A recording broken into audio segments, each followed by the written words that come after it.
tentang sholat duha. Sholat duha ini bagaimana? Sholat duha sunnah, minimalnya 2 rakaat, maksimal 8 rakaat. Hadis tentang 12 rakaat hadisnya dhaif, hadisnya lemah. Sholat duha itu minimal 2 rakaat, maksimal 8 rakaat. Dan ini dikerjakan di waktu duha, artinya setelah matahari tinggi, ya di atas jam 7 lah. Setelah matahari itu agak tinggi. Sebab Nabi ketika menyebutkan tentang waktu duha, hina tarmidul fisal, ketika anak-anak onta mulai kepanasan. Artinya sudah di atas jam 7. Itu sholat duha. Sampai jam 10 lewat lah, setengah 11 gitu. Sampai anak-anak onta kepanasan. Dan punya keutamaan sholat duha. Dan bacaannya sama. Dan juga nggak ada doa khusus, tidak ada.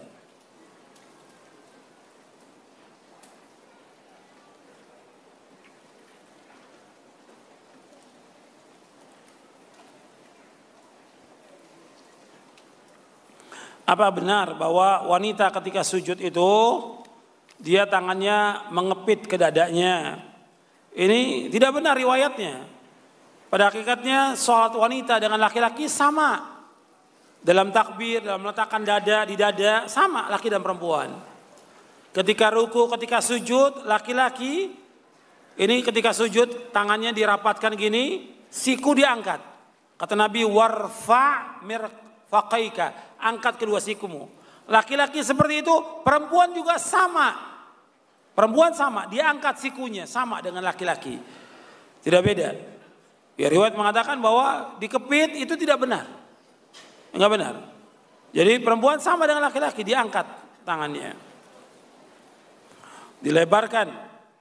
Kalau dia sendiri, tapi kalau dia berjamaah yang penting sikunya terangkat. Kalau dia berjamaah, yang penting sikunya terangkat. Dan ini perintah dari Rasulullah. Warfa' mirfaqaika, angkat kedua sikumu.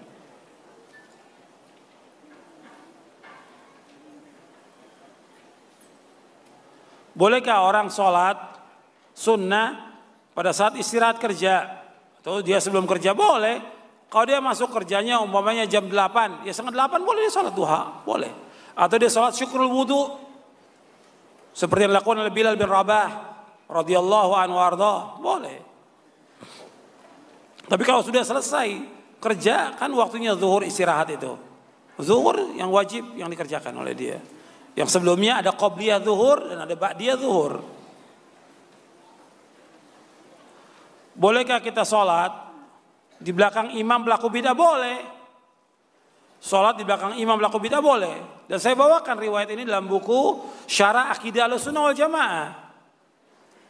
Saya bawakan yang pertama riwayat hadis Sahih riwayat Bukhari, Nabi bersabda, yusalluna lakum fa in asabu falakum walahum wa in akhtau falakum wa alaihim. Kamu sholat bersama mereka, atau bersama orang-orang atau penguasa yang zalim atau orang pelaku bid'ah. Kamu sholat bersama mereka. Kalau mereka benar, kamu benar, kamu dapat ganjaran, mereka dapat ganjaran. Tapi kalau kamu benar, mereka salah, mereka yang menanggung dosanya, kamu mendapatkan ganjaran. Ini Sahih Bukhari. Ketika Hasan Al-Basri ditanya, bagaimana sholat di belakang ahlul bid'ah? Imam Hasan Al-Basri mengatakan, sholli wa alaihi bid'atuhu. Kamu sholat di belakangnya dan orang itu yang menanggung bid'ahnya. Ini dibawakan oleh Imam Bukhari dalam kitab sahihnya di Kitabul Adzan.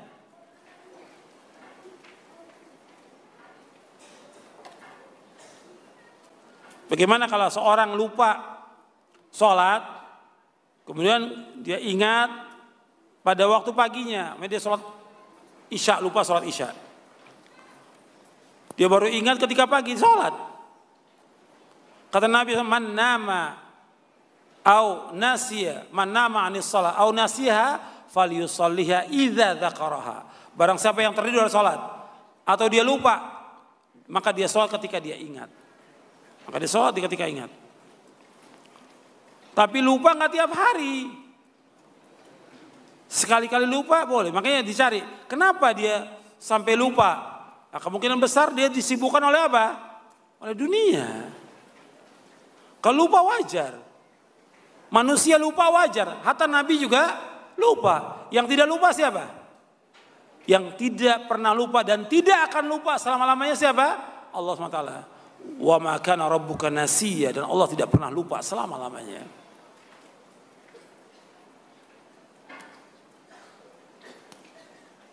Bagaimana orang yang bermakmum dengan orang yang rusak bacaannya?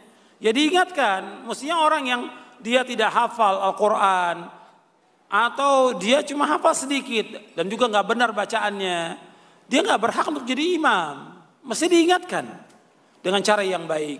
Antum nggak berhak jadi imam. Berikan kepada orang-orang yang banyak hafalannya.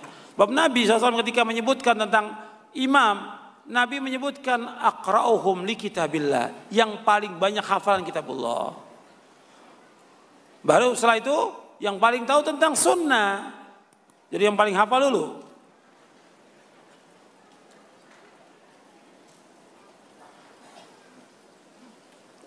Apakah sah sholat di satu masjid yang tidak ada azan tapi langsung qomat? Sah.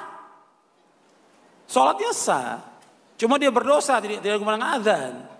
Karena azan ini wajib untuk sholat 5 waktu berjamaah. Azan ini wajib untuk sholat 5 waktu berjamaah. Wajib azan ini.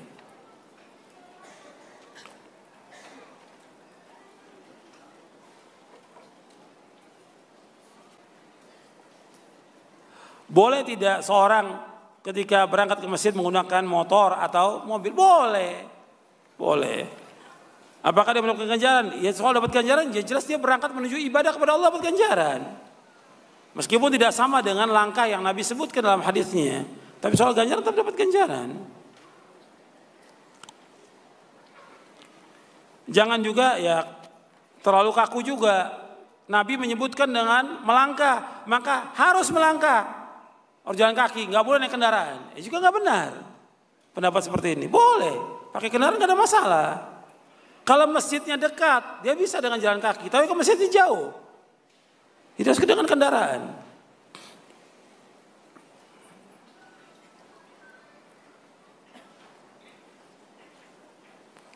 Bagaimana hukumnya orang yang mengerjakan sholat sunat dengan bacaan yang panjang?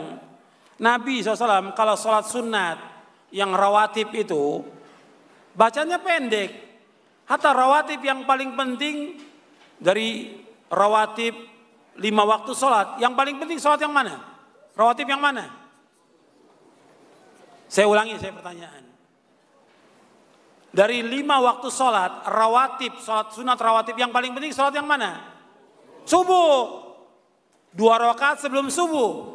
Lebih baik dari dunia seisia. Nabi ketika 2 rakaat sebelum subuh bacanya apa? Al-Baqarah, An-Nisa, Ali Imran atau apa? Nabi baca apa? Qul ya ayyuhal kafirun dengan apa? Al-Ikhlas qulullah. Baca yang pendek ketika sholat sunat. Bacaan yang panjang sholat sunat kapan? Sholat malam tahajud. Nabi baca sholat tahajud di waktu malam 1 rakaat baca Al-Baqarah, An-Nisa, Ali Imran. 1 rakaat. Hadisnya sahih riwayat Muslim. Nabi bacanya 1 rakaat sholat malam Al-Baqarah, An-Nisa dulu baru Ali Imran. Sahih riwayatnya. Tapi kalau sholat sunat rawatib baca yang pendek aja. Yang paling penting aja kuliah dengan apa? Nabi baca dengan surah Al-Ikhlas. Berarti qobliyah zuhur baca yang pendek, ba'diyah zuhur baca yang pendek.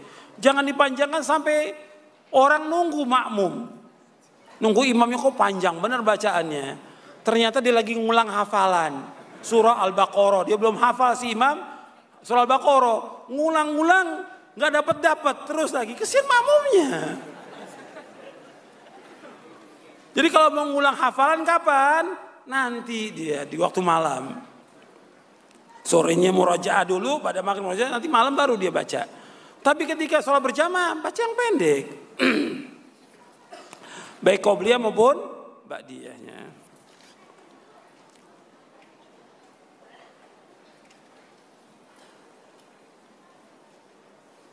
Tentang sholat sunnah, qobliyah dan ba'diyah, rawatib.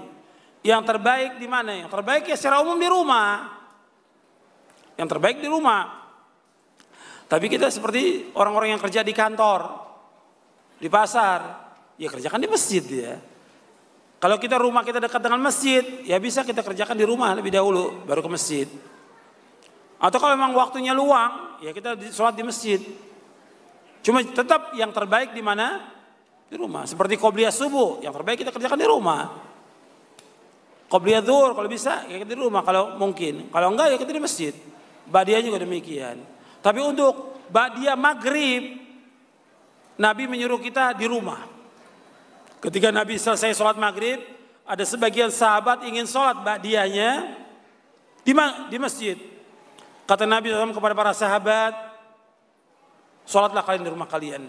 Sampai Nabi mengatakan, irka'u hataini raq'ataini fi buyutikum. Hendaklah kamu mengerjakan 2 rakaat ini, 2 rakaat ba'diyah maghrib di rumah kalian.